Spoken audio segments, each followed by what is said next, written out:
علمنا محمد صلى الله عليه وسلم وعلى أهل بيته وأصحابه وعلى أئمة الإسلام والمسلمين وعلى ذرية رسول الله صلى الله عليه وسلم أجمعين خصوصا سيدنا الرحمن موسى سيدنا الكريم جد محمد بن علي وعلى ثم إلى المقدم الثاني أبو عبد الرحمن ثم إلى شيخ عبد المثال وأبي ثم إلى حبيب عمر بن عبد الرحمن أو الشيخ علي بن عبد الله ثم إلى رصائد النصائح الدينية والوسائل الإيمانية الحبيب عبد الله بن علوي بن محمد الحداد الحبيب علي بن محمد الحبشي ثم إلى روح الحبيب أنيس بن علي الحبشي ثم إلى عبد الرحمن بن علي الحبشي ثم إلى عبد الله بن محمد بن علي الحبشي ثم إلى الحبيب حسن وحبيب سالم أبناء الحبيب عبد الله بن مرشاتي ثم إلى الحبيب محمد بن علي المالكي ثم إلى الحبيب محمد بن سالم بن حبيب بن علي بن محمد بن سالم بن حبيب ثم إلى روح الحبيب أبو بكر العدني بن علي بن شور ثم إلى الحبيب القطب عبد القادر بن أحمد السجاب ثم إلى أرواح أولياء الله من شريف الأرض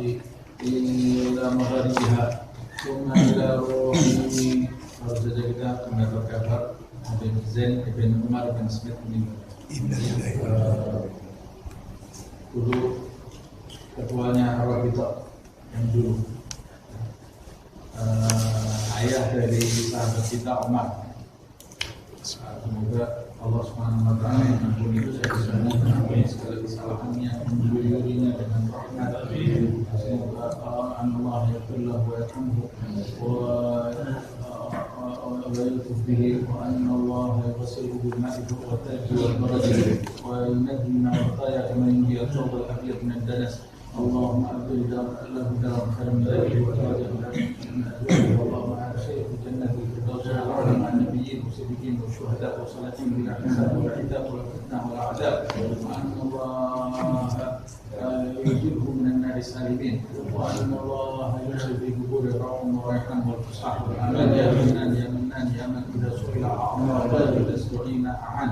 اللهم اغفر لنا ويرحمنا ويلطف بنا وأن الله يحفظنا يحفظ أولادنا يحفظ أصحابنا من جميع الفتن من جميع الأمراض من جميع الظروف من جميع البلاء والوباء والمصيبة والغيب وبلده والنبي وصغيرها مما يرزقنا علما نافعا وقلبا خاشعا ورزقا واسعا وعملا متقبلا وأن الله يشفي مرضانا ويرفع مبتلانا خصوصا أخينا مسعود بن حجي عبد الحامد يا شافي يا شافي يا شافي لا شفاء إلا شفاء شفاء لا يغادر سقما ولا ألم يا كافي يا وافي يا حميد يا مجيد ارفع عنه كل تعب شديد وفيه من الحد والحديد والمرض الشديد والجيش العديد واجعله نورا من نورك وعزا من عزك ونصرا من نصرك وبهاء من بهائك عطاء من عطائك حراسة من حراستك تأييدا من تأييدك يا ذا الجلال والإكرام والله بالعظام أسألك أن تكفيه من شر كل شر وأن الله يفتح علينا فتوح العارفين فتوح الكفر فتوح المبين لا يطول أعمارنا بصحة وعافية وهو راض عنا ويستمتع بالحسنى وهو راض عنا مع الرزق والعافية بلا بلاء ولا رضا وإلى حضرة النبي محمد صلى الله عليه وسلم الفاتحة.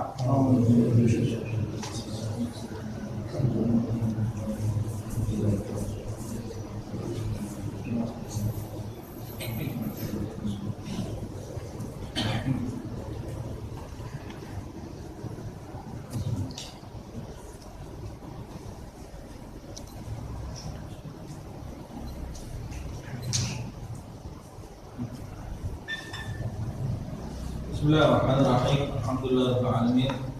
Allahumma salli wa sallim ala sayyidina Muhammad wa ala ali sayyidina Muhammad. Namanya ta'allum wa ta'lim wa naf'a wa intifa' wa tadhakkur wa tadhkir wa ifada wa istifadah wal hath ala tamassuk fi kitabillah wa sunnati Rasulillah sallallahu alaihi wasallam. Namanya ta'allum wa ta'lim wa tadhakkur wa tadhkir wa naf'a wa intifa' wa ifada wa istifadah wal hath ala tamassuk fi kitabillah wa sunnati Rasulillah والدعاء إلى الهدى والدلالة على الخير ابتغاء وجه الله ومرضاته وقربه وثوابه سبحانه وتعالى. Kita lanjutkan kajian kitab An-Nasaih Ad-Diniyah karya Al-Imam Abdullah bin Alawi bin Muhammad Al-Haddad. Terakhir pembahasan kita. Sekarang kita masuk ke alinea kedua ya, halaman Mithal 66 ya. Qala al-muallif al-Habib Abdullah bin Alawi bin Muhammad Al-Haddad wa nafa'ana bihi fid darain. Amin. Walil ribati fi sabilillahi fadlun 'adzim. Ini kita masih membahas bab masalah jihad luar. Masih berkisar masalah jihad. Pada pertemuan yang lalu beliau membahas keutamaannya orang yang menginfakkan hartanya untuk jihad di jalan Allah Subhanahu wa taala, untuk biaya jihad bagi sahabatnya atau biaya jihad bagi keluarga sahabatnya yang ditinggal, atau biaya jihad untuk dirinya sendiri. Nah, dijelaskan di pertemuan yang lalu. Nah, kemudian selanjutnya walil ribati fi sabilillahi fadlun 'adzim. Dan perbuatan ribat di jalan Allah Subhanahu wa taala itu di dalamnya terdapat keutamaan yang sangat agung, yang sangat besar. Apakah ribat itu? Ribat itu kalau secara bahasa artinya ikatan. Artinya ikatan. Tapi ribat fisabilillah ini istilah bagi mereka yang bersiap siaga, waspada saat mereka berperang di jalan Allah Subhanahu wa taala.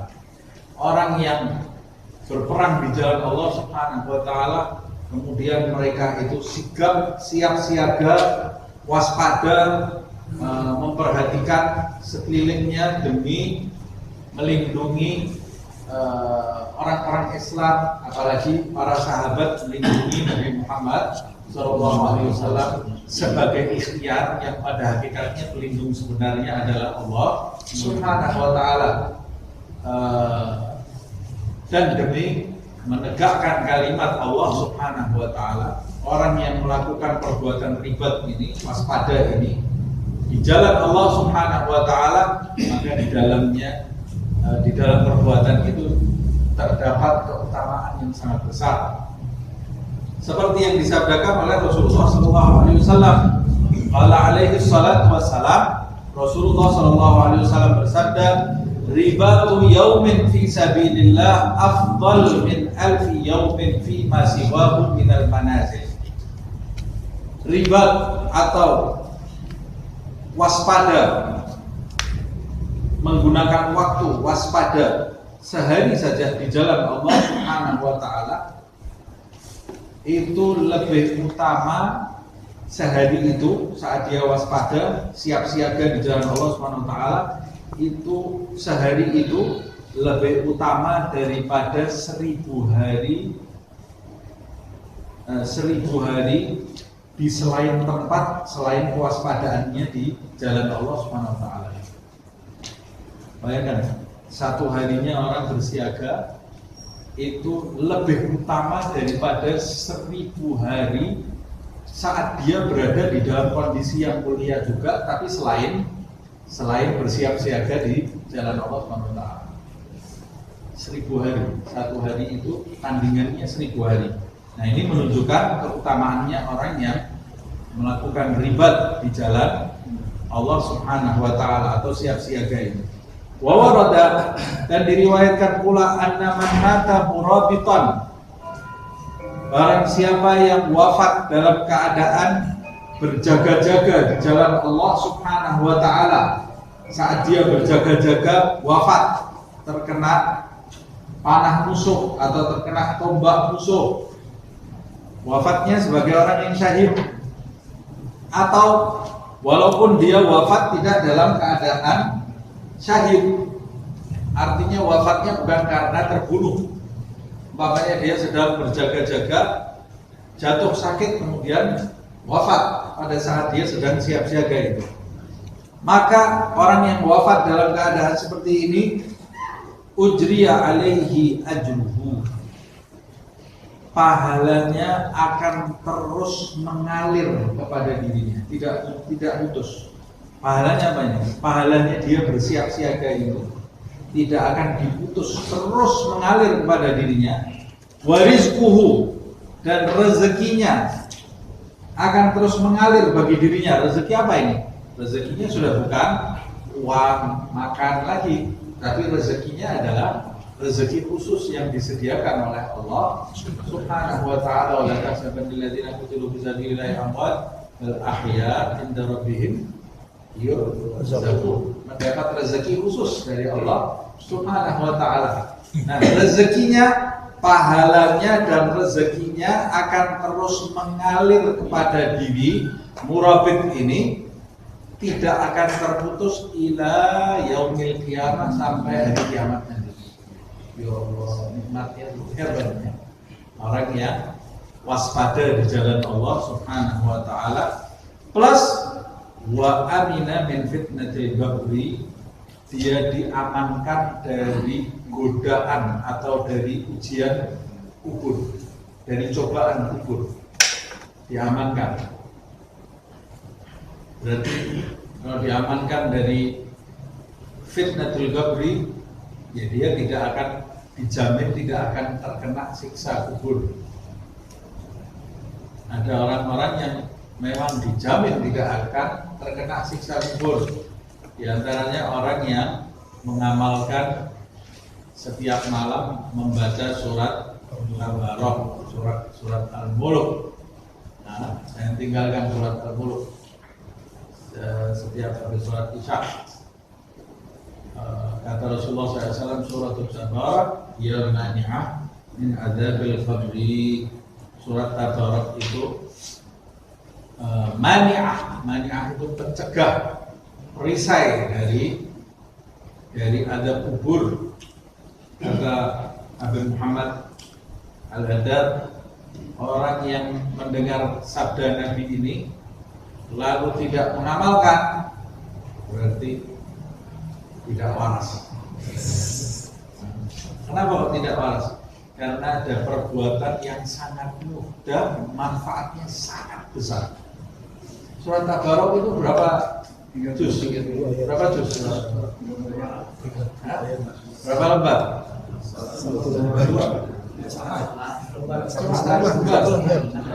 Tabarok itu satu lembar lebih sedikit.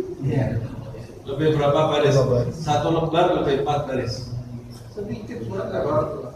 Kita baca surat Tabarok itu sebelum tidur atau habis sholat Isya, tapi yang rutin setiap hari. Manfaatnya diselamatkan dari azab kubur. Jangan sampai kita tinggalkan sesuatu yang mudah tapi hasilnya besar, termasuk rahmat Allah Subhanahu wa ta'ala. Ada orang-orang nanti yang diamankan dari azab kubur karena banyak perbuatan seorang hamba yang kadang-kadang bisa menyelamatkan hamba itu dari fitnah kubur tadi. Termasuk diantaranya suratul Baqarah, termasuk diantaranya murabit. Dan ada ibadah-ibadah lain yang kadang-kadang dirahasiakan oleh Allah Subhanahu wa ta'ala supaya kita ini menghargai seluruh amal perbuatan baik. Ada kisahnya, sebuah kisah tanpa dalil, jadi jangan ditanya dalil. Sebuah kisah tanpa dalil. Tapi kisah ini saya dengar dari guru saya.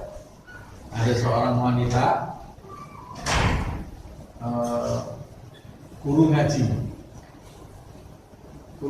Dia ini dia sudah kerjanya mengajar anak-anak kecil mengaji, tapi dia mengajar dengan hati yang tulus. Yang paling penting itu bukan keren-kerenan ngajarnya. Saya ngajar mahasiswa atau ngajar profesor atau ngajar dosen atau ngajar ini, sama ngajar anak kecil. Bedanya di sisi Allah SWT yang menentukan bukan keren-kerenannya, bukan tingkatannya, tapi ketulusan hati kita.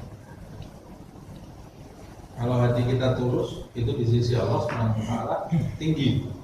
Ini wanita ini hidupnya sehari-hari ngajar anak-anak kecil, ngajar ngaji, alif, ba, ta, ta, jim, a, i, u, babi, ibu, tadi, itu. Sekarang sudah ada gitu ya, a, i, u, babi, ibu kan ada.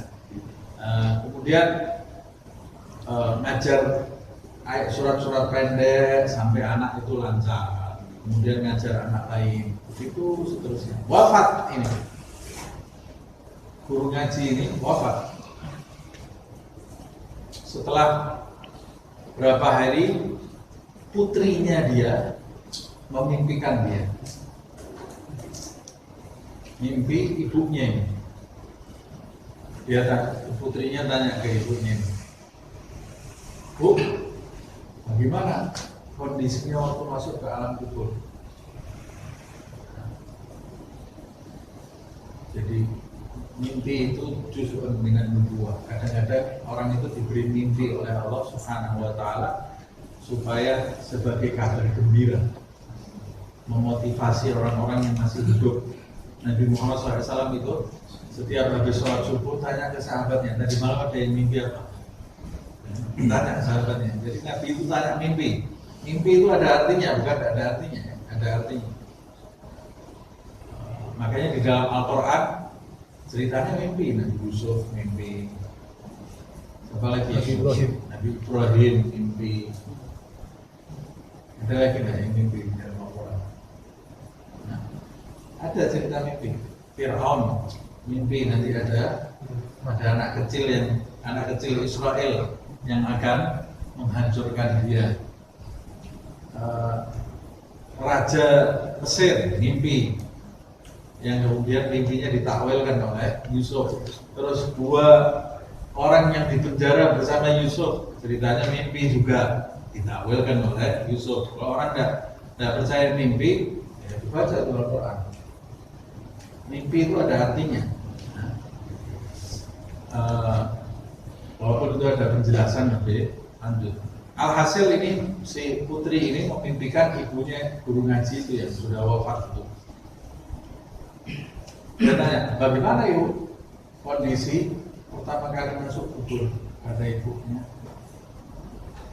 saya pertama kali masuk ke dalam kubur, saya tunggu-tunggu, karena kan yang kita pelajari, orang kalau masuk kubur kemudian nanti didatangi malaikat Munkar dan Nakir.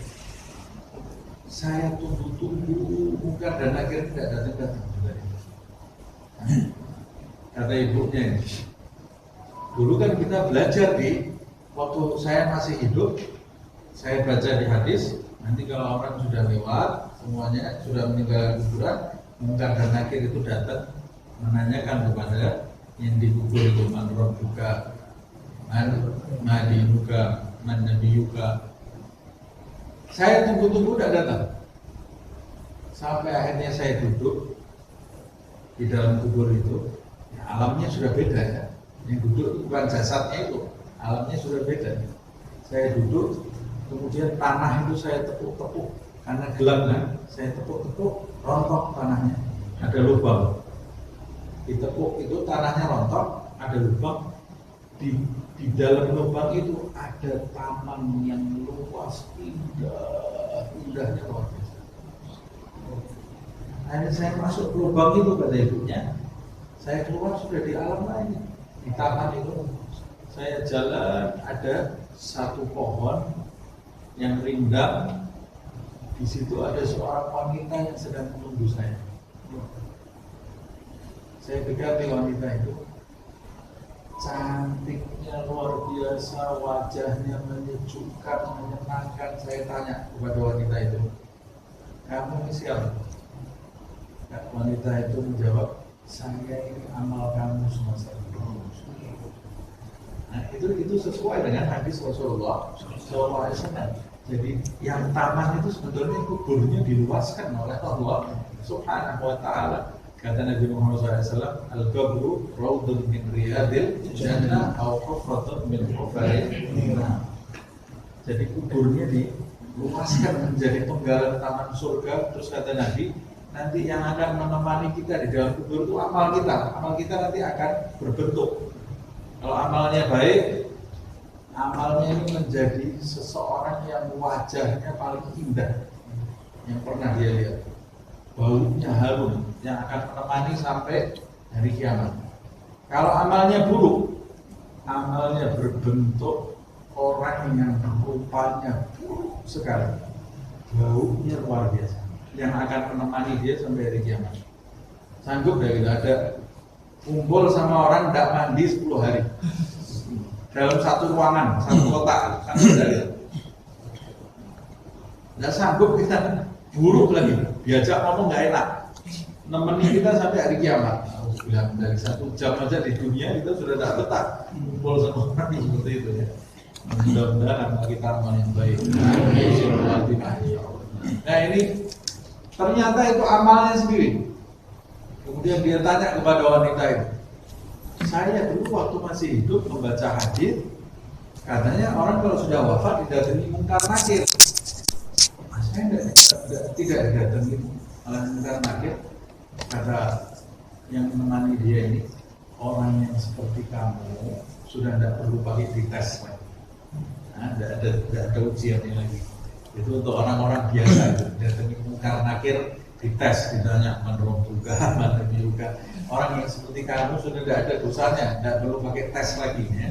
Jadi selamat dari fitnatil qabri, dari pertanyaannya, dari jepitan kubur, dari siksa kubur.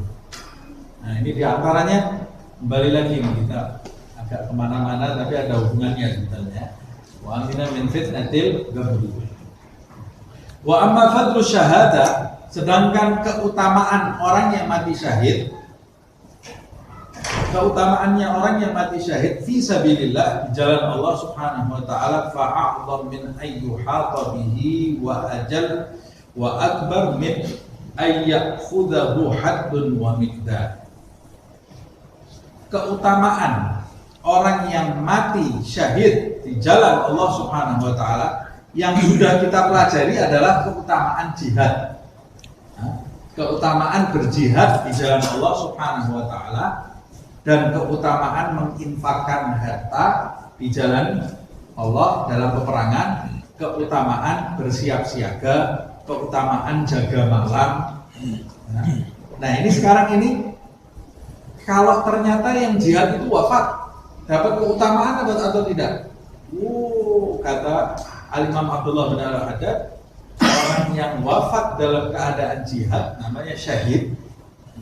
Orang yang syahid di jalan Allah Subhanahu wa taala, keagungan, kebesaran, keutamaan yang dia dapat tidak bisa dirincikan, tidak bisa dihitung, tidak bisa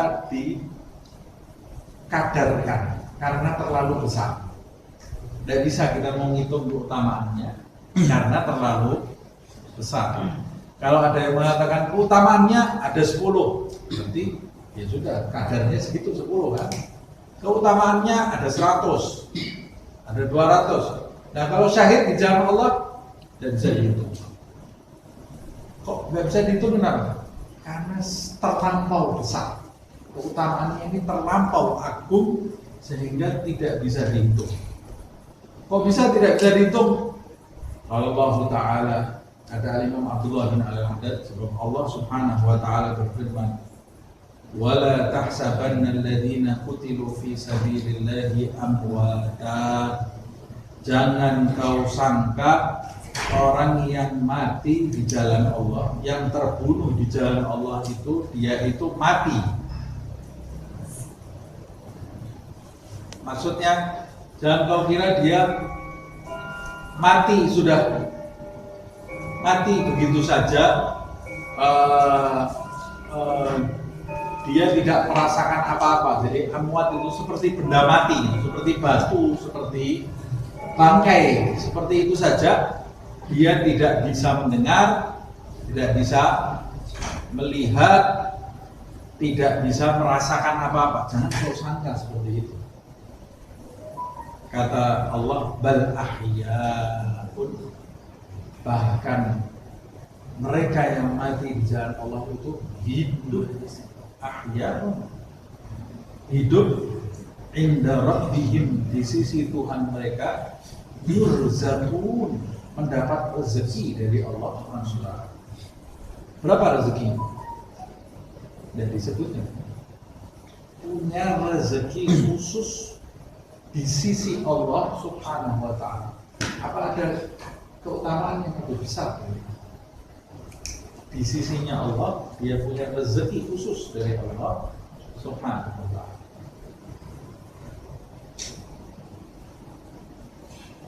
Nah, makanya jangan kita anggap orang yang mati itu bangkai, apalagi muslim. Jangankan yang muslim, yang kafir saja itu mereka mendengar, mereka tahu kalau ada orang yang mendekat ke kuburan. Tahu ada orang mendekati kuburannya, mereka tahu, mereka juga mendengar suaranya, tapak kaki orang itu. Karena yang di dalam hadis dijelaskan orang yang mayat yang dikubur itu, kata Rasulullah, mereka mendengar suara sandal atau suara tapak kaki yang melayang. Itu mayatnya dijelaskan Nabi mayat Islam atau non Muslim. Tidak dijelaskan secara umum. Baik mayatnya itu Islam, baik non Muslim, semua mendengar suara tapak kaki. Bahkan di dalam riwayat Nabi Muhammad SAW setelah peperangan Badar menguburkan jenazah orang-orang kafir yang mati, dikuburkan oleh Rasulullah SAW, jasadnya di dalam satu sumur, ditutup, dimasukkan ke situ, kemudian ditutup oleh Rasulullah SAW. Lalu setelah Nabi menguburkan, Nabi itu berbicara, apakah kalian sudah mendapatkan apa yang dijanjikan Allah untuk kalian?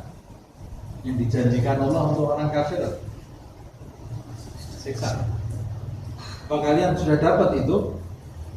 Kalau kami, kata Rasulullah, kalau kami sudah mendapatkan janjinya Allah untuk orang Muslim, kemenangan. Jadi Nabi berbicara dengan yang ada di dalam kubur itu. Sahabat itu melihat itu, bertanya kepada Rasulullah SAW, ya Rasulullah, kan kok berbicara dengan orang yang sudah dikubur, apa mereka dengar? Kata sahabat. Kata Rasulullah SAW, kita yang hidup tidak lebih mendengar dari mereka yang sudah dikubur. Artinya mereka yang sudah masuk ke alam kubur itu pendengarannya lebih tajam daripada orang yang masih ada di atas bumi. Kalau orang yang ada di atas bumi seperti kita, terikat dengan jasad yang dibalik dinding situ, kita tidak bisa lihat, kita tidak bisa dengar. Tapi orang yang sudah wafat sudah tidak terikat dengan jasad. Kekuatannya ruh, pendengarannya ruh, penglihatannya ruh lebih jauh daripada penglihatan jasad dan pendengaran jasad. Ini orang kafir. Bagaimana dengan orang yang Islam yang mati syahid? Bal ahya inda rabbihim yurzaqun. La tahsabanna alladziina qutilu fi sabilillahi amwat. Yang sama Allah ingat. Ini untuk orang yang syahid, baik orang awam atau orang yang berkedudukan syahid di jalan Allah Subhanahu wa taala, dia dapat kedudukannya. Walaupun dia orang awam. Bagaimana kalau yang wafat itu walinya Allah? Jadi atasnya orang syahid, walinya Allah, kekasihnya Allah Subhanahu wa taala. Bagaimana kalau yang wafat itu nabi-nabinya Allah Subhanahu wa taala? Kira-kira kalau kita mengucapkan salam di depan kuburannya, dengar enggak? Kalau ada yang bilang tidak dengar, ya perlu balik lagi ke TK, belajar hadits. Ya. Nah, wah, dari mana mereka bisa dengar? Jangan ngomong dulu baca dari Bukhari ini. Jangan cuma cuap-cuap kayak burung beo. Ini jelas mereka lebih mendengar. Para nabi Allah Subhanahu wa taala, para rasul Allah Subhanahu wa taala. Bagaimana ketika kita mengucapkan salam di depan kubur Nabi Muhammad SAW? Dengar nggak Rasul? Ya jelas dengar Nabi Muhammad SAW. Dengar Nabi Muhammad SAW. Jadi kita kalau datang ke kuburannya orang tua kita, ngobrol sama dia. Dengar nggak? Dengar. Loh kok ngobrol? Ya itu Rasulullah ngobrol nggak sama kuburannya orang kafir? Ngobrol Rasulullah SAW. Makanya ada orang tanya ke saya, Ustaz, kita kan bisa kirim doa saja dari rumah atau harus ziarah ke kubur, itu bagaimana? Ziarah ke kuburannya orang tua, kita bisa kirim doa dari rumah. Saya bilang bedanya kamu kirim doa dari rumah sama kamu datang ke kuburannya ziarah, itu seperti kamu masih hidup, kangen sama anak kamu datang ke rumahmu sama video call. Pilih mana kan? Kirim SMS sama datang ke rumah kamu, pilih mana? Nah, kalau kirim Fatihah dari rumah itu kayak kirim SMS, nah, atau video call. Tapi kalau datang ke rumah, ya kita lebih suka lagi, lebih gembira kita. Nah, seperti itu kalau kita ziarah. Kalau kita ziarah ke orang tua kita, mereka tahu. Nah, makanya kita setiap masuk ke perkuburan, Assalamualaikum ya ahlal kubur. Sunnah ya. Padahal salam itu harus dijawab kan? Kita kalau masuk rumah tahu tidak ada orang yang menjawab salam kita, ya jangan ucapkan salam. Tidak ada orang yang menjawab salam kita. Terus kita mengucapkannya apa? Assalamualaikum warahmatullahi wabarakatuh. Nah, kira-kira Nabi mengajarkan kita mengucapkan salam ke perkuburan itu karena ada yang jawab atau tidak? Ada yang jawab. Siapa yang jawab? Yang dikubur itu yang jawab. Kok saya tidak dengar Ustaz? Kalau kamu dengar lari kamu dari dia. Apa berani kamu dengar? Kamu masuk kuburan, Assalamualaikum, Waalaikumsalam. Lari kamu bisa ngompol. Wallahu a'lam bishawab. Nah ini dia punya keutamaan di sisi Allah Subhanahu wa taala. Ahya inda rabbihim yurzaqun. Farihina bima atahumullah min fadlih.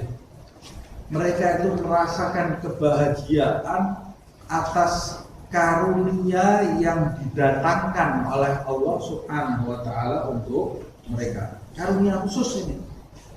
Wa yastabshiruna billadzina lam yalhaqu bihim min khalfihim, dan mereka itu ingin memberikan kabar gembira kepada orang-orang yang masih hidup yang belum menyusul mereka. Ini sebetulnya ayat ini kan kalau tidak salah turun buat ayahnya Mu'adz bin Jabal, asbabun nuzulnya ya. Ayahnya Mu'adz bin Jabal. Oh bukan, saya lupa. Salah satu sahabat gitu. Atau ayahnya Mu'adz bin Jabal atau siapa, saya lupa. Nanti coba dipastikan lagi. Ayat ini turun ketika dia dalam usia tua, berperang, syahid. Kemudian Nabi Muhammad dapat kabar ini dari Allah Subhanahu wa taala, yaitu tidak ada hijab lagi antara dia dengan Allah Subhanahu wa taala, dan dia minta kepada Allah Subhanahu wa taala, ya Allah, izinkan saya hidup sebentar saja. Saya mau ngasih tahu teman-teman saya yang masih hidup itu bahwa mati syahid itu nikmat. Tidak diizinkan sama Allah. Sudah mati, tidak bisa. Ini minta izin hidupnya bukan karena menyesali kematian, tapi mau memberi kabar. Kata Allah, saya aja yang memberikan kabar kepada mereka. Kamu tetap mati. Nah, turun ayat ini sebagai penyambung lidah sahabat yang wafat itu. Makanya kata Allah, yastabshirun, dia ini memberikan kabar. Billadzi lam yalhaqu bihim min khalfihim, memberikan kabar gembira kepada orang-orang sahabatnya yang masih hidup, yang belum menyusul dirinya. Apa kabar gembiranya? Alla khaufun alaihim, jangan takut, jangan sedih. Udah perang, mati enak kok. Mati di jalan Allah itu nikmatnya luar biasa. Jadi dia, Allah yang menyampaikan kata-katanya itu ya. melalui turunnya ayat ini. Besarnya luar biasanya kedudukan dunia. Wa qala ta'ala, Allah Subhanahu wa taala berfirman, walladzina qutilu fi sabilillah, dan orang-orang yang terbunuh di jalan Allah Subhanahu wa taala berarti mati syahid. Fala yudilla a'malahum. Allah tidak akan menyia-nyiakan amal mereka. Semua dihitung oleh amal mereka ini. Biaya tunggangannya, jalan kakinya, capeknya, ongkos buat makannya, ongkos buat makan binatangnya, perangnya, rasa lelahnya, jaga malamnya, rasa capeknya, setiap luka yang ada di tubuhnya, debu yang nempel di dirinya, debu yang nempel di kaki, seperti yang sudah kita bahas di pertemuan yang lalu, kotoran hewan tunggangannya dinilai, kencingnya dinilai, kencingnya hewan tunggangan itu dinilai, minumnya hewan itu, makannya hewan itu, semua ditimbang oleh Allah, tidak ada yang disia-siakan, dicatat semua dicatat. Sayahdihim wa yuslih balahum. Allah Subhanahu wa taala akan memberikan petunjuk kepada mereka dan akan memperbaiki hati mereka. Wa yudkhiluhumul jannata 'arrafaha lahum, dan Allah akan memasukkan mereka ke surga yang ditampakkan oleh Allah, diberitahukan oleh Allah kepada mereka.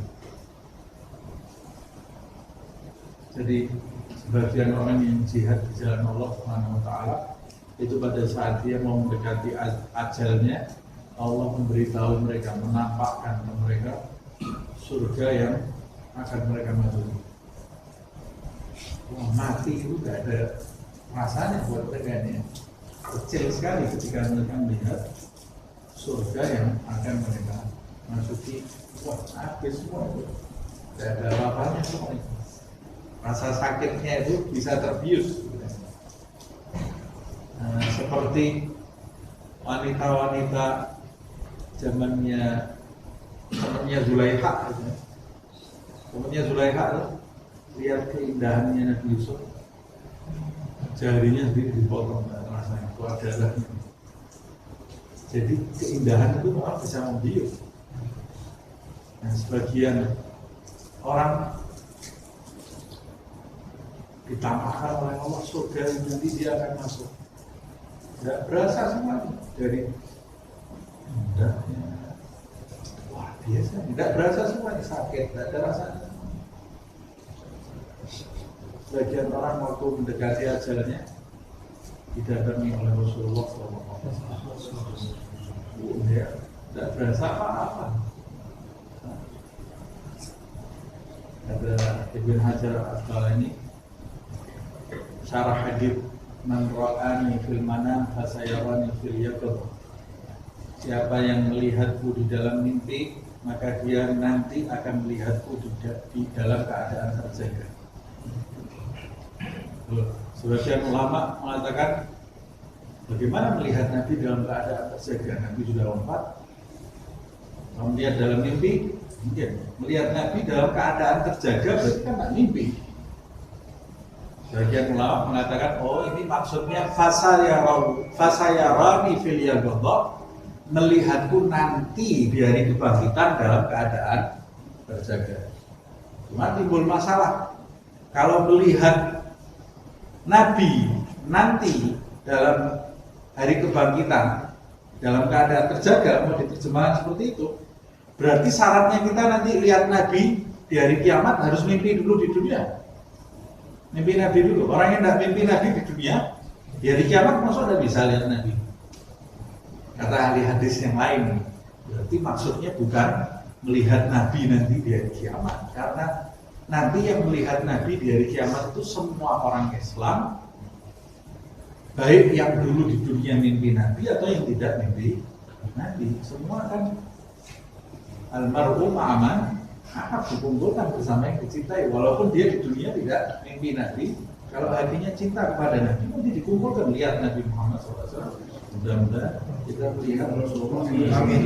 Karena kata Nabi al-wail liman lam yarani yaumal qiyamah. Orang yang tidak melihat aku di hari kiamat itu orang celaka. Nah, kalau begitu apa makna fasayarani fil yabghah? Maka dia akan melihatku dalam keadaan terjaga. Kata Ibn Hajar Al-Asqalani mensyarahkan Bukhari. Nah, dia membawa pendapat-pendapat ulama, di antaranya akan melihat Nabi Muhammad SAW di dunia ini dalam keadaan terjaga. Jadi melihat Nabi Muhammad dalam keadaan terjaga itu sesuatu hal yang mungkin terjadi, tapi tidak sembarang orang. Tidak sembarang orang. Kalau mimpi Nabi Muhammad, siapapun bisa. Tapi kalau lihat Nabi Muhammad SAW dalam keadaan terjaga, itu orang yang punya kedudukan di sisi Allah SWT.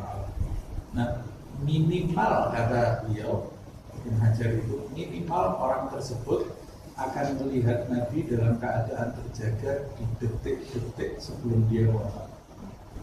Nah, Allah memenuhi janjinya Nabi Muhammad SAW. Nah, mudah-mudahan kita termasuk mereka yang melihat Rasulullah SAW di mimpi dalam keadaan terjaga di dunia dan di akhirat nanti. Amin.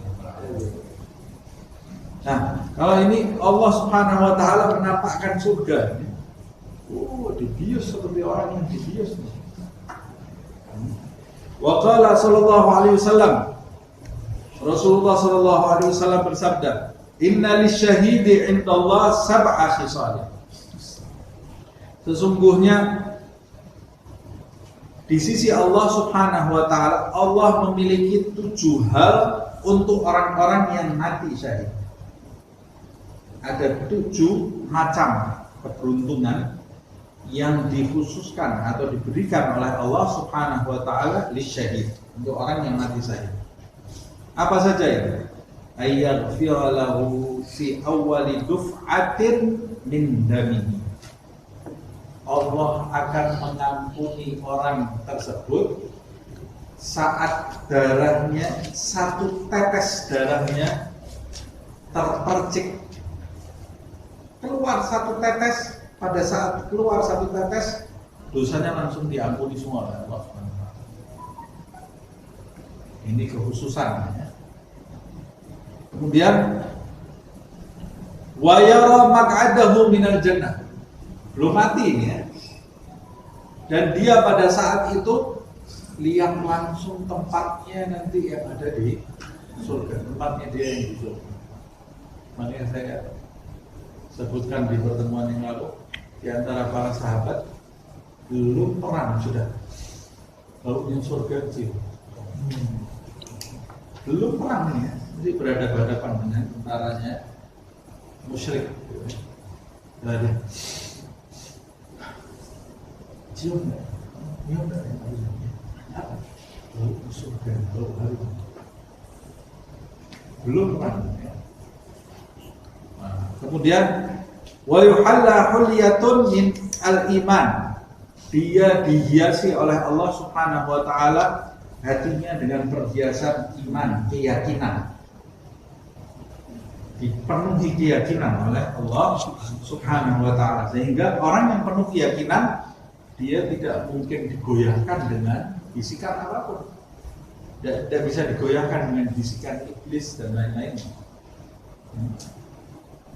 Wa yujaru min adzabil qabri. Yang keberapa ini? 1, 2, 3, 4. Yujaru min adzabil qabri. Dijauhkan dia dari siksa kubur. Wa ya'manu minal faza'il akbar.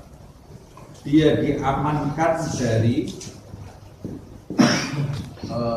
faza'il akbar, dari rasa takut terbesar, yaitu nanti di hari kebangkitan, diamankan oleh Allah Subhanahu wa taala. Nah, orang yang hari kiamat itu dia berada di dalam kondisi yang sangat mencekam. Orang yang mati syahid diamankan oleh Allah Subhanahu wa taala dari rasa takut itu. Wa yudha' ala ra'sihi tajul wagar.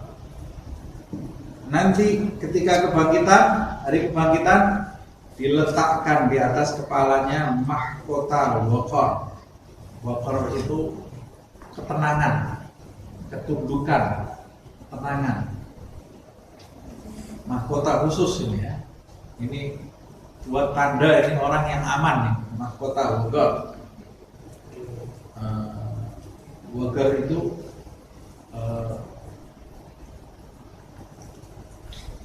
seperti orang yang tunduk kepada Allah Subhanahu wa taala. Nah, tunduk dan tenang. Al-yaqutah minhu khair minad dunya wa ma fiha. Perhiasan atau permata-permata yang ada di mahkota waqar itu. Jadi ada permatanya. Mahkota waqar ini ada permatanya. Permatanya lebih baik daripada dunia seisinya. Semua kekayaan dunia seisinya dikumpulkan menjadi satu, dibandingkan dengan permata yang ada di mahkotanya orang yang mati syahid, itu masih bagus, lebih baik permatanya. Wa tuzawwaju itnatain wa sab'ina zawjah min huril 'ain.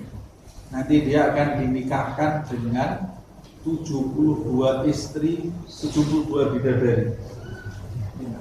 Hayal semua ini.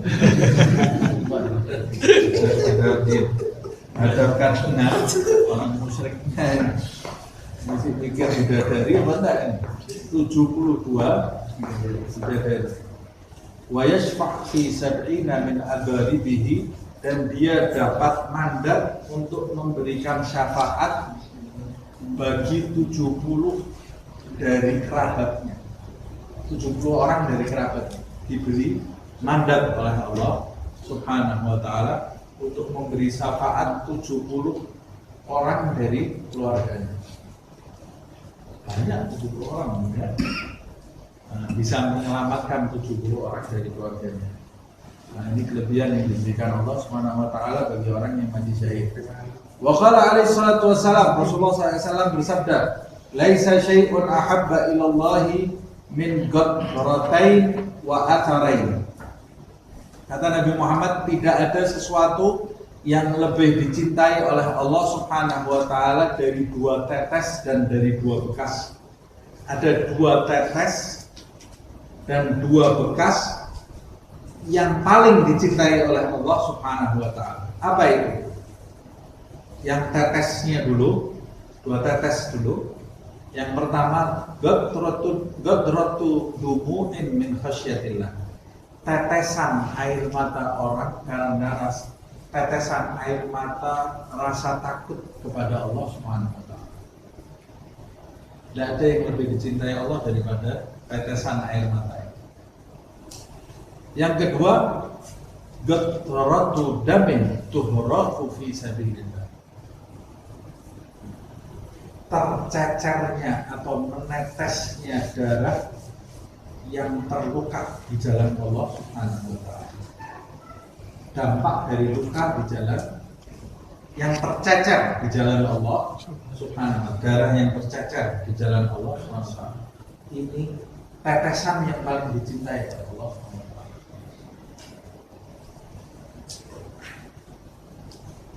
Subhanallah. Karena ini mengorbankan jiwa untuk Allah Subhanahu wa taala. Makanya orang yang mati syahid tidak dikafani, tidak dimandikan, tidak dikafani, tidak disolatkan, langsung dikubur dengan baju waktu dia syahid. Tidak boleh dimandikan dan tidak disolatkan. Sudah cukup dari sholat. Kematiannya ini sudah mencukupi dia dari disolatkan. Nah, kalau ada di dalam hadis Rasulullah menguburkan jenazah sahabat yang wafat di Uhud, wa da'alahu, maksudnya da'a di situ bukan wa shalla alaihim, maksudnya sholat di sini itu bukan menyolatkan tapi mendoakan, karena sholat itu secara bahasa artinya doa, ya, doa. Nanti mereka tidak dimandikan karena darahnya dibiarkan begitu saja, tidak dikafani, pakaiannya dibiarkan begitu saja, supaya nanti mereka dibangkitkan, darahnya itu masih tetap menetes, tapi jadi saksi di hadapan Allah SWT. Dan kata Rasulullah, baunya lebih harum dari minyak kasturi. Dan bajunya yang terkoyak di jalan Allah itu menjadi baju yang paling indah, baju yang paling membanggakan di hari kebangkitan. Wa ammal atharan, sedangkan dua bekas yang paling dicintai Allah, fa'athar fi sabilillah. Yang pertama, bekas yang tampak pada diri seseorang yang berada di jalan Allah, bekas rasa lelah, bekas debunya, itu paling dicintai oleh Allah SWT. Rambutnya yang acak-acakan, itu bekas yang paling dicintai oleh Allah SWT. Wa athar fi faridah min faraidillah, dan bekas yang tampak pada fisik seseorang dari melakukan ibadah yang difardukan oleh Allah Subhanahu wa ta'ala, bekasnya wudu, bekasnya sholat, dan bekasnya ibadah-ibadah lain yang difardukan oleh Allah Subhanahu wa ta'ala. Ini bekas yang paling dicintai oleh Allah Subhanahu wa ta'ala. Wa qala sallallahu alaihi wasallam, Rasulullah SAW bersabda, "Ma yajidu syahidu min alamil qatli illa kama yajidu ahadukum massal girsah." Tidaklah seseorang yang mati syahid itu merasakan perihnya terbunuh, sakitnya terbunuh. Orang yang mati syahid itu tidak berasa waktu dia dibunuh itu, dia tidak berasa sakit, kecuali berasanya dia seperti berasa masal garsah, itu berasa disengat, seperti disengat binatang, sengat lebah, seperti kita disengat lebah sekali gitu ya, atau digigit semut gitu ya, cekit gitu aja gitu. Tidak berasa seperti orang tidak sakit gitu, tidak berasa apa-apa dia, kecuali seperti itu, rasanya cuma seperti itu saja. Ini termasuk kelebihan yang diberikan oleh Allah Subhanahu wa ta'ala. Loh, waktu dia perang ada rasa takutnya. Kadang-kadang sebelum dia disingkapkan oleh Allah sesuatu kepada orang tersebut, ya dia ada rasa takutnya. Namanya manusiawi kan, ada rasa takutnya. Tapi rasa takut yang dia lawan itu justru mendatangkan kedudukan di sisi Allah SWT. Makanya rasa takut yang dia lawan, dia korbankan jiwanya karena Allah itu yang menjadikan dia itu mendapatkan rasa aman di hari kemudian. Kemudian Allah Subhanahu wa ta'ala menampakkan tempatnya nanti di surga, tidak ada rasa sakitnya. Subhanallah. Nah, itu lutuf dari Allah Subhanahu wa ta'ala, kelembutan dari Allah Subhanahu wa ta'ala. Di antara orang-orang yang beriman, ada yang di akhir umurnya sakit. Nah, ini kalau orang lain ya sudah teriak-teriak, tapi karena dia ini imannya kuat kepada Allah Subhanahu wa ta'ala, ibadahnya luar biasa, Allah memberikan kelembutan kepada orang tersebut. Ya, dia mengalami sakit itu, tapi dia tidak merasakan sakit seperti yang dirasakan Allah. Ada orang-orang yang seperti itu, dan saya bukan katanya, saya pernah mendapati sakit berat. Dia nggak tahu kalau dia ini sedang sakit berat. Jadi dia nggak berasa sakit apa-apa. Tidak dibius, tidak diapakan, dia nggak berasa sakit. Nah, itu kelembutan dari Allah Subhanahu wa ta'ala. Subhanahu. Warada, diriwayatkan, anna arwah syuhada fi ajwafi tayrin khudrin, sesungguhnya arwahnya orang-orang yang mati syahid di jalan Allah Subhanahu wa taala itu berada di rongga seekor burung yang berwarna hijau. Ini bukan burung yang nyata ya. Ini perumpamaan. Ta'kulu ya, burung di alam sana ya. Ta'kulu min samaril jannah. Makanya ini burungnya ini makan dari buah-buahan surga. Wa tashrab min anhariha, minum dari sungai-sungai surga.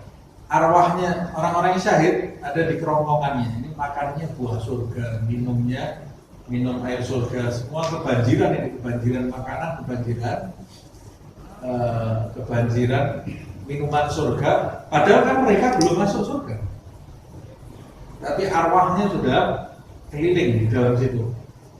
Melalui apa? Melalui burung yang ada di surga itu. Sudah mencicipi rasanya, kenikmatannya, ruhnya belum bersama jasadnya. Ustaz katanya tidak ada yang masuk surga dulu sebelum Nabi Muhammad SAW. Iya, tidak ada yang masuk jasadnya ke surga sebelum jasadnya Nabi Muhammad SAW. Tapi orang-orang yang mati syahid ini, ruhnya diberi kemuliaan oleh Allah Subhanahu Wa Taala, bisa keliling surga melalui burung ini terbang ya. Ada di dalam rombongannya burung ini. Wa ta'wi ila ganadil mu'allaqah. Kemudian burung ini nanti kembalinya, sarangnya burung ini, sarangnya di mana? Sarangnya di ganadil itu apa? Gindil itu pelita-pelita ya. Pelita-pelita yang terkait, pelita-pelita yang terkait di bawah arsy-Nya Allah Subhanahu wa taala. Sarangnya di situ. Nanti kalau terbang lagi masuk surga lagi, maka buahnya surga, minum. Terus kembali lagi nanti ada di pelita-pelita yang ada di bawah arsy-Nya Allah, sarangnya di situ. Ini ruhnya. Jasadnya mesti di dalam kubur. Nah, jasadnya ada di dalam kubur. Nah, ini kelebihannya orang yang syahid di jalan Allah Subhanahu wa taala.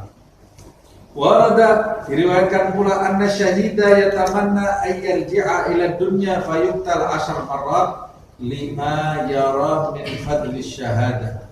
Diriwayatkan Rasulullah SAW bersabda, sesungguhnya orang yang syahid itu setelah dia mati syahid, dia berharap kepada Allah Subhanahu wa taala agar dia dikembalikan lagi ke dunia, lalu terbunuh lagi di jalan Allah Subhanahu wa taala dan terulang terus seperti itu sebanyak 10 kali.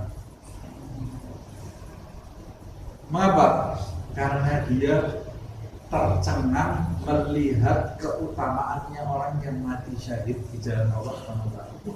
Luar biasa nikmatnya, ternyata mati syahid itu nikmatnya luar biasa. Umpamanya, saya umpamakan seperti ada orang yang naik apa ya, pelosotan. Apa itu pelosotan itu? Coaster. Hah? Coaster. Perosotan. Perosotan yang penting itu perosotan. Bukan roller coaster, ini yang nggak pakai kereta nih, orang kayak di kolam renang biasa itu yang tinggi-tinggi itu. Asyik kan itu, bahagia itu orang naik itu, perosotan itu. Tapi pertama kali dia mau nyoba, takut dia. Dia mau nyoba pertama kali, tingginya takut dia. Begitu dia nyoba sekali, rasanya asyik, naik lagi kan dia. Orang yang belum pernah coba, gila ini. Sarangnya seperti itu, tinggi seperti itu, tapi yang sudah merasakan kenikmatan balik lagi, naik lagi. Umpamanya seperti itu. Nah, orang yang syahid itu, kalau orang yang belum merasakan kenikmatan syahid, balik lagi, ini sudah mati, tak balik lagi, tak dibunuh lagi. Oh, ini tidak waras ini. Tapi orang yang sudah merasakan kenikmatan itu, ya dia akan bangkit lagi. Nikmat ternyata mati syahid. Mati syahid itu nikmat. Nah, ini semua masalah iman, masalah keimanan yang ada di dalam hati. Wasu'ila seperti sahabat Rasulullah SAW. Salah satu sahabat Nabi Muhammad SAW ditangkap raja. Dia datang ke tempat seorang raja yang menawan banyak sahabat Rasulullah SAW, ditawan. Dia datang tanpa rasa takut mau membebaskan para sahabat yang lain. Kata raja ini datang sendiri, datang ke kerajaan ini sendiri mau membebaskan tawanan sahabat yang lain. Kata raja ini, kamu tidak takut kepada saya? Ada sahabatnya, enggak. Respect sedikit lah ya, ada rasa takutnya, marah ke raja ini. Enggak takut kamu? Kalau umpamanya saya bunuh kamu enggak takut? Enggak. Marah ke raja ini. Enggak ada takut-takutnya di sama saya. Padahal orang lain itu takut sama raja ini. Bawa dia bilang ke al-bojonya, siapkan minyak yang mendidih di depan orang ini. Saya mau bakar orang, saya mau tahu yang tidak punya rasa takut ini. Siapkan minyak yang mendidih dikuali seperti masito. Tapi kalau masito kan terus dilempar. Tapi kalau ini kata raja ini, jangan langsung dilempar ke minyak itu, turunkan pelan-pelan dari atas. Saya mau tahu, bilang ke al-bojonya, saya mau tahu, saya ingin melihat rasa takut di wajahnya. Penasaran mungkin aja ini.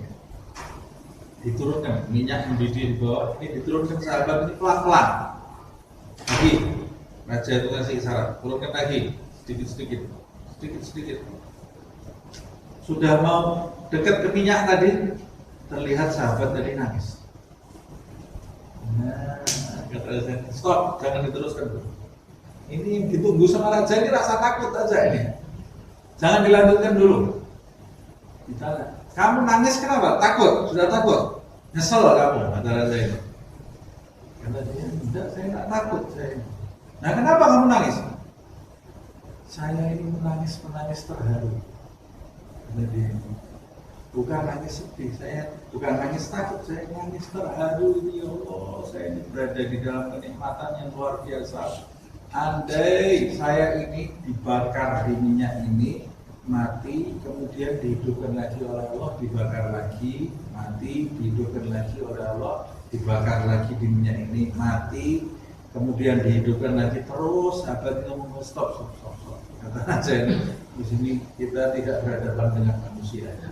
Turunkan aja, kata raja ini. Sudah bebaskan aja orang ini. Tidak jadi dihukum malah sama raja ini. Bebaskan. Terus kata raja ini, kamu mau sahabat-sahabat kamu dibebaskan semuanya? Mau, kata dia. Nanti ada syaratnya, apa syaratnya? Kamu tidak usah takut kepada saya, tapi cium kening saya saja. Ya, harus ada imbalannya. Masa cium kening aja tidak mau? Karena untuk kepentingan sahabat yang lain, cium keningnya raja itu dibebaskan terus saja. Ini saya ceritakan ini karena sahabat itu punya keinginan seperti itu ya. Berarti spiritual mereka ini mengalahkan jasmani mereka. Kenikmatan spiritual mereka mengalahkan jasmani mereka. Ada satu orang yang memiliki kedudukan di sisi Allah. Orang itu semakin dekat kepada Allah Subhanahu wa taala, rohaninya lebih kuat daripada jasmaninya. Ketika dia menerima cobaan dari Allah Subhanahu wa taala, dia bersabar, rohaninya mengalami kenikmatan. Rohaninya itu mengalami kenikmatan. Nah, karena rohaninya lebih kuat dari jasmaninya, rohani dia yang mengalami kenikmatan atas rasa sabar dari cobaan itu, rasa kenikmatan rohaninya itu mengalahkan rasa sakit yang ada di jasmaninya, membius rasa sakit yang ada di jasmaninya. Makanya kita dapati sahabat-sahabat Nabi Muhammad SAW disiksa, ya dia tetap dalam pendiriannya. Khubab itu 3 bulan di penjara bawah tanah, tidak dikasih makan. Dia hidup, dibuka sama penjaganya, ternyata dia sholat sebelahnya ada anggur, ada makanan buah-buahan. Loh, Ini siapa yang megang kunci saya? Tidak ada orang lain ini. Kamu dapat makanan itu dari siapa? Habis salam. Kamu dapat makanan dari siapa? Hadhihi min indillah. Kayak Sayyidah Maryam. Hadhihi min indillah. Innallaha yarzuqu man yasha' bi ghairi hisab. Sahabatnya Rasulullah SAW. Nah, begitu juga para auliya Allah Subhanahu wa ta'ala. Para wali Allah Subhanahu wa ta'ala. Kadang-kadang diberi penyakit oleh Allah, tapi dia merasakan kenikmatan. Nah, kita baru dikasih flu saja, sudah ada bicara dengan orang yang sudah selimutan. Tapi wali-wali Allah Subhanahu wa ta'ala itu flu-nya berkali-kali lipat sakitnya daripada flu kita. Kata Nabi Muhammad di dalam hadis, rasa panas yang menimpa seorang nabi itu kalau diberikan kepada orang biasa itu akan meleleh dari panasnya yang luar biasa. Tapi untuk kedudukan nabi itu bisa ditanggung. Kembali lagi. Wasu'ila alaihi salatu wassalam, Rasulullah SAW pernah ditanya, hal yuftanu syahid fi qabrihi, apakah orang yang mati syahid itu mendapat ujian di kuburnya, mendapat siksa atau ujian atau pertanyaan di dalam kuburnya? Faqal kafa bi barikatis suyuf fitnatan ala ra'sihi. Sudah cukup kilatan pedang di kepala mereka pada saat mereka perang itu mencukupi mereka dari fitnah kubur. Mereka sudah tidak dapat fitnah kubur lagi, tidak dapat ujian lagi di alam kubur, sebab mereka waktu hidup matinya mati diuji dengan kilatan pedang melawan orang-orang kafir yang memusuhi Allah Subhanahu wa ta'ala dan Rasulnya Muhammad Sallallahu Alaihi Wasallam. Nah, sampai di sini insya Allah di pertemuan yang akan datang kita akan melanjutkan adab-adab berjihad. Ini mulai masuk ke adab ya. Selama ini kan kita mempelajari keutamaan-keutamaannya. Nah, ini sekarang ternyata berjihad itu tidak sekedar berjihad. Orang berjihad itu ada adab-adabnya. Yang kalau adab-adab itu tidak dipenuhi, maka bisa akan berbahaya atau bahkan bisa menggugurkan pahala yang disebutkan oleh Allah di dalam ayat Al-Quran dan disebutkan oleh Nabi di dalam hadis. Kalau kita tidak memenuhi adab-adab. Nah, apa adab-adabnya? Nanti akan kita sambung insyaallah pada nomor sehat walafiat di pertemuan yang akan datang dalam keadaan yang lebih baik lagi penting hingga akan. Amin ya rabbal alamin. Ya Rabbana tarafna bi annana tarafna wa annana asrafna ala dha asrafna wa tu alaina tauba taghsil li kulli hawba واستر لنا العورات وآمن الروعة واغفر لوالدينا ربي ومولودنا والأهل والإخوان وسائر الخلان وكل ذي محبة أو جيرة أو صحبة والمسلمين أجمع آمين يا ربي اسمع فضلا وجودا منا لا باكتساب منا بالمصطفى رسولي نحظى بكل سولي بالمصطفى رسولي نحظى بكل سولي بالمصطفى رسولي نحظى بكل سولي صلى وسلم ربي عليه عد الحب وآله وصحبه مداد الصحب والحمد لله في البر والتنادي. اللهم وبحمدك اشهد ان لا اله الا انت استغفرك واتوب اليك. سبحان ربك رب العزه عما يصفون وسلام على المرسلين والحمد لله رب العالمين.